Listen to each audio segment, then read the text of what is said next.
In this video, we're going to be going over whitelisting.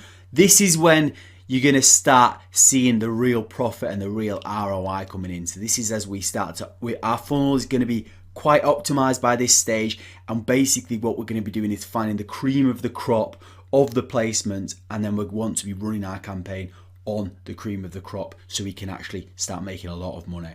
So when you're whitelisting for a profit, what you want to do is in your current campaign that you're currently running. So this could be the initial whitelist. It's not really a whitelist now, but it's the initial list of placements that you might have found on a spy tool. You might have been given it by your manager, or you found it from somewhere, and you might be using that as your base of your campaign. Alternatively, you could be maybe running a run of network campaign where you're targeting a lot of placements at once and you're running it on there. I'm going to speak about that in the next video, but you could be having two kind of campaign running at the moment.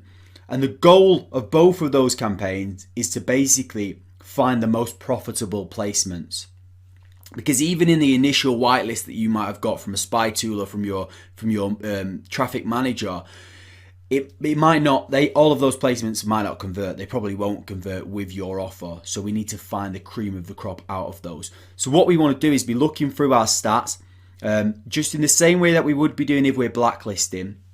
But this time, if we see a placement that's had 4 conversions or more, we want to add that to a whitelist. I'm going to show you my campaign in a moment and show you how we do this. But you want to add it to a whitelist inside of volume. And then what you want to do is you want to duplicate your most profitable campaign. So you want to duplicate your campaign.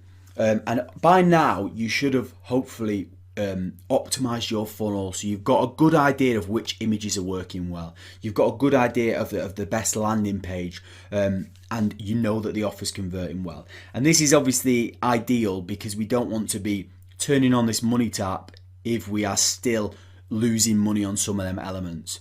Now, I want you to bear in mind that when you are running a whitelist campaign, you still can split test. You still can continue to optimize.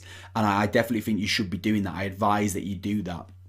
But you should definitely have a lot of those elements locked in, like you know that the angle you're going for, you know the offer page which is converting the most. You still can split test images because you need to refresh them every now and again anyway, but you've probably got a good idea of the landing page. Once you've got that locked in, you want to duplicate that as a separate campaign and create a new campaign inside of volume. And then what you need to do is you need to basically connect that whitelist to that campaign. So every placement that you get with 4 conversions, you are going to be sending to a whitelist which is going to be connected to this campaign. So this campaign is only going to be shown to the placements that have got the highest amount of conversions, 4 conversions or more. And this is how we really just concentrate on what's converting. So this whitelist that you're now starting to run should be profitable because you've chosen the most profitable funnel, plus you've chosen proven placements which are proven to convert. So by now it should just be, money should just be coming out at this stage. And then there's still a few more things that we need to do with it to squeeze even more profit out. So what we want to do is inside of this new campaign that you've created, this whitelist campaign, you want to adjust the placement bid based on the EPC for each placement. So you'll start to see, and I'll show you in a second as we dive into it, you'll start to see the EPC, the earnings per click for that placement. And basically what we can do is we can start to increase our bids so we can actually get more traffic and it still be profitable, which means we can get even more conversions. And that is how you start hitting 30K days and beyond by doing this kind of work. And then basically the process of this is just continuing adding the high converting placements into this white list that you've created. And then you run a run of network campaign and keep feeding these high converting placements into this whitelist campaign, which is super high converting, which you're still continuing to optimize. And then boom, the rest is history. That's how you make the money from native ads. So I'll show you some real life examples now, just how this works in case that doesn't really make sense. So this is my volume tracker. So this is basically a run of network campaign that I was running on the whole of Rev Content, trying to find profitable placements. But I'll just show you this so you can see kind of how it works. So this is the view of the widget IDs. You can't see the widget IDs, they're just down there. But basically what I was doing with this was any placement which has over 4 conversions, you basically turn it off, add it to a whitelist, and then that will go to a separate campaign, which I've got here. You can see that obviously some of these were left a bit late. This one had 12 conversions.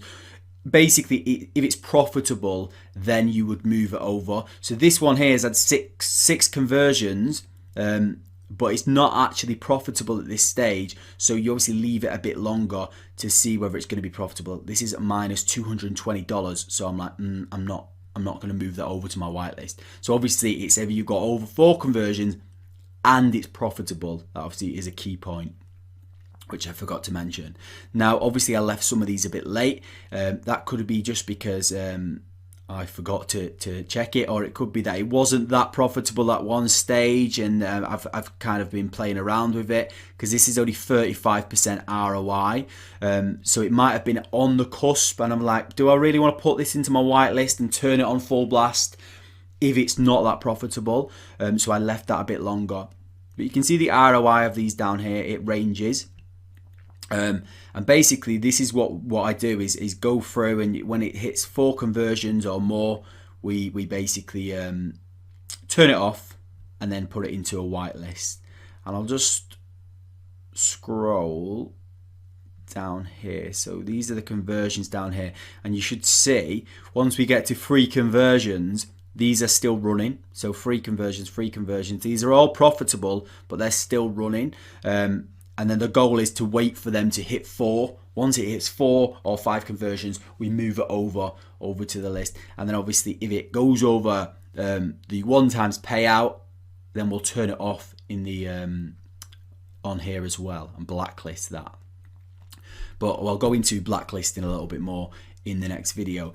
But this is basically what we would do. And then basically they get sent over to this whitelist campaign where I've chosen the best funnel, which was performing the best path of the funnel, the best landing pages. I'm still optimizing at this stage, but it's the best landing pages to the offer that I know converts.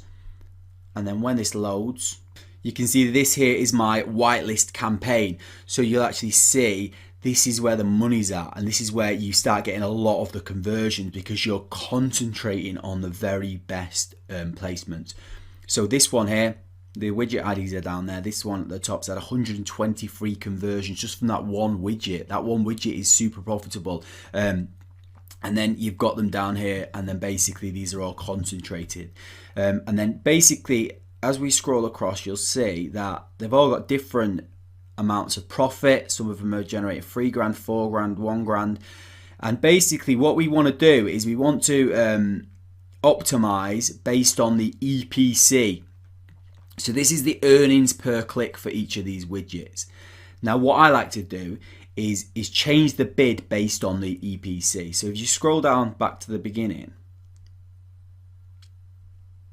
you'll see that I've actually got a different bid amount for each widget. And this bid amount is based on the EPC. So this one's getting a higher EPC. So I'm like, well, it's getting a high EPC and I'm not winning all of the traffic. There's still more traffic to be won. Then I'm like, I'm happy to bid more because it is a very profitable widget. So you basically just gradually increase your bid every now and again until you're happy with that stage. And then likewise with this one, this has only got a $1 bid because it's probably got a lower EPC. Let's go and have a look. EPC. So this is only getting a $1.95 EPC, which is still not too bad. So I've got a lower bid for that. This one's got a much higher EPC, so I'm cranking up the bid on that. But naturally, when you crank up the bid, you're going to lose out on a bit of profit. So the ROI will drop.